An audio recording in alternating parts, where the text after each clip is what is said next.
kalat na sa social media ang tungkol sa kontrobersyang kinasasangkutan ni Congressman Pulong Duterte tungkol ito sa kanyang ginawang pananakit sa isang businessman. At hindi lang yun, inuundayan pa niya ng saksak o meron siyang kutsilyo na handang itarak dito. Ano ba ang naging dahilan? At ito nga, nag-file ng complaint ang businessman na ito kay Congressman Pulong Duterte. Legit po ito dahil may punch hole ayon kay Senador Bato. Okay na, okay yan, basta may punch hole. At ito nga po ang owner yan. Si Charlie Tan ay murder nga, murder na parang pagkain ng 6 na babae para ibigay kay Congressman Pulong Duterte dito nga sa businessman nito na Bugaw. At nakikita nga natin dito, nakuha na CCTV, ayan nga, may pumasok na mga babae, mga sexing babae na ito. At malabo ay tiyak na magaganda ito. At yan nga po si Pulong kaharap ang isang babae.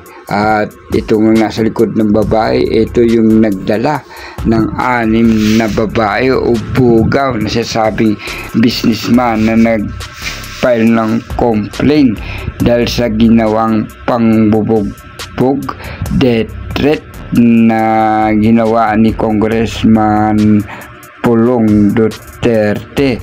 Ano ba ang naging dahilan kung bakit nahantong sa ganitong kontrobersya si Congressman Pulong Duterte? At ayon nga sa CCTV nakuha at gayon din sa complaint letter ng businessman ay ang pangyayari ay nagalit si Pulong dahil ang isang niyang bodyguard ay hindi nabigyan ng babae, bagkos ang lubos niya kinagalit bakit yung driver ang nabigyan pa kaysa sa kanyang bodyguard. Kaya yun ang kinagalit niya at naging dahilan upang pagbalingan niya ng init ng ulo niya dahil si Pulong ay lasing na, ay yung businessman o bugaw ang kanyang diniskastihan. Ayan, no, kita natin dito kasi meron sa babae nagrereklamo bakit 1,000 lang ang binigay sa kanya, samantalang yung mga kasama niya ay 18,000, no? Ang laki naman yan kung 6 na o 5 lang ang nabigyan. Isang bakit naman kasi 1,000 lang ang binigay kay Pulong? Ay ganito pala ang pangyayari yun, parang tip lang kasi yung babae na yun na nagreklamo ay hindi naman nailabas, no? Hindi nakasama doon sa paglabas at nadadalhin ng mga bodyguard ni Pulong kasama ng driver. Kaya ito nga ang nangyari ay ito ang complaint letter ng bugaw o businessman.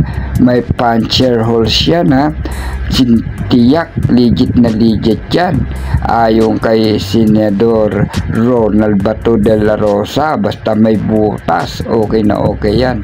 At dito nga ating balikan na mga babaeng ito ay bigla nang dumating kasama ng bugaw dahil ito ay order nga, no? Matapos nga nun ay bumaba sila sa sa first floor, naganap na yon.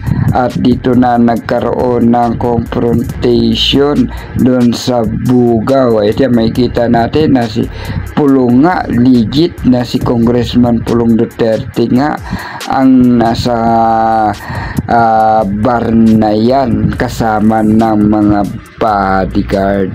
At dito nga, yan, ang sunod na eksena, makikita natin kung paano ngang sinaktan, pinagbantaan at pinag-headbutt ni Congressman Pulong Duterte.